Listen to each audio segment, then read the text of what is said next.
Bonjour à tous. Donc aujourd'hui, nous avons rendez-vous avec l'humour et l'interrogation. C'est son quotidien.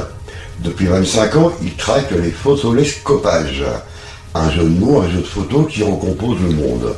C'est Jao, un romancier creusois. Jao, bonjour, comment vas-tu? Bonjour, mais ça va très bien. Moi, en ce moment, ça va très bien. Alors, tout a commencé, c'est une plaisanterie d'enfant et c'est le départ d'une longue aventure.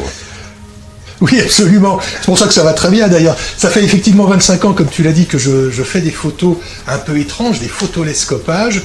Et j'en ai fait des livres depuis 4 ans. Et là, vient de sortir le volume 4. Et c'est pour ça que moi, je vais très bien, parce que je suis très content de ce volume, qui est vraiment un condensé de rire. Parce que l'an dernier, j'avais publié les photolescopains, qui étaient les photos des lecteurs des 2 premiers tomes. Moi, j'ai donc dû passer un petit peu mon tour, et je savais que j'avais plein de photos formidables à montrer, donc j'étais impatient de le faire. C'est arrivé enfin avec ce volume 4, et ça me promet une année de bonheur, parce que pendant une année, je vais présenter ce livre, donc ça me promet des fous rires, des grandes crises de rire avec les lecteurs, et ça, ma foi, ça me réjouit beaucoup. Alors, qu'est-ce qu'un photolescopage? C'est pas facile à dire comme mot. C'est un mot valise, photo et télescopage. Pof, photolescopage. Photolescopage. Tu vois, même maintenant, après 4 ans, j'ai du mal. Alors, qu'est-ce que c'est? Qu'est-ce qu'un télescopage? Eh bien, c'est quand il y a 2 informations qui se contredisent ou qui se complètent.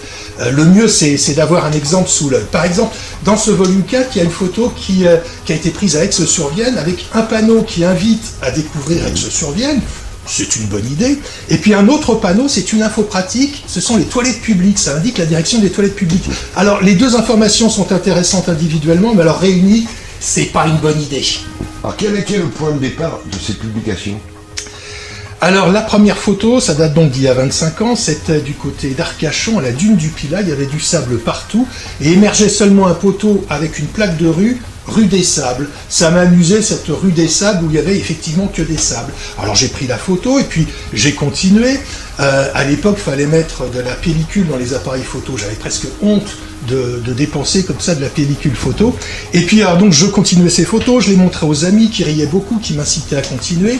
Et puis au bout de quelques années, ils m'ont incité à compiler ces photos dans un livre. C'est ce que j'ai fait en 2014. Mais alors, faire un livre de photos couleurs, ce n'est pas simple. Soit on en fait 2-3 exemplaires comme ça pour la famille, soit si on en veut plus, il faut en faire plusieurs centaines pour pouvoir s'adresser à un imprimeur. Et ensuite, donc, il a fallu prendre ces livres, aller les porter chez les libraires creusois, qui ont tout de suite eu un bon accueil. D'abord parce qu'ils aiment bien aider les auteurs locaux, ensuite parce qu'ils ont tout de suite compris le potentiel du livre. C'était la période de Noël, et c'est vrai que le livre est devenu un cadeau de Noël très tendance. C'est vrai que ce sont presque des livres-objets, parce que les photos ont plusieurs niveaux de lecture. Donc on peut prendre le livre et le regarder à plusieurs reprises. On peut en profiter durablement.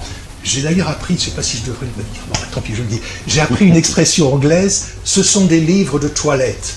Des livres qu'on laisse dans les toilettes pour les consulter de temps en temps. J'ai passé mon tour l'an dernier. Et ça a un avantage, c'est que du coup, c'est un concentré de photos drôles. Et puis ce sont des photos qui sont pour la plupart assez récentes, moins de 3 ans. Ce qui fait qu'il y a une sorte de cohérence, comme une photographie finalement de notre époque, un cliché de notre époque. Et puis il y a plusieurs thèmes qui sont abordés, des thèmes qui peuvent paraître un petit peu austères, pas rigolos. Par exemple la désertification des centres-villes, ou bien la pollution. C'est des thèmes a priori qui sont pas très rigolos. Mais grâce à ces photos, justement, on arrive à regarder ça en riant, et c'est une façon finalement, c'est le titre d'un chapitre, de regarder la réalité en farce. Oh, donc, mais tu ne fais pas que des photos, tu fais aussi des cartes postales, là. Oui, je fais alors des collages avec des journaux anciens, des journaux des années 30, ce qui donne à mes collages un air rétro. Et ces collages, tu as raison, Don, sont devenus des cartes postales. Alors il y a différents types de cartes postales, toujours dans l'esprit années 30. Et j'ai été plus loin, j'ai voulu faire découvrir la Creuse d'une manière un peu originale. Alors j'ai imaginé que les personnages de mes collages, ce sont des femmes découpées dans des journaux de mode, donc style Petit Écho de la mode, que ces femmes, que j'appelle mes élégantes, partaient en villégiature en Creuse. Donc on a toute une série de cartes postales villégiature creusoises, où on va à Chambon-sur-Voise, à Évaux-les-Bains, à Guéret, au Moutier-d'Ain, Bourganeuf, etc., etc. Ça permet, je le répète, de découvrir la Creuse sous un jour assez original. Et puis, ces cartes postales ont un certain succès. J'ai eu envie, parce qu'on me demandait d'ailleurs, j'avoue franchement que c'est pas une idée que j'avais eue au départ, on m'a souvent demandé des cartes postales, des télescopages. Alors là, pour cette fin d'année, je viens de sortir une série de 10 cartes postales, de photos extraites des livres. Ce sont des cartes postales en noir et blanc. Voilà, ça c'est un peu une nouveauté, c'est presque un scoop.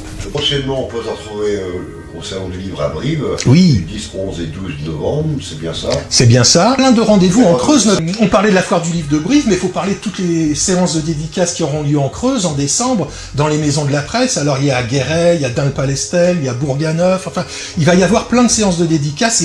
Et ce que j'aimerais, c'est rencontrer les Creusois pour leur présenter le livre et qu'on rigole ensemble. C'était l'invité du Dr Bonnat. Merci et à bientôt.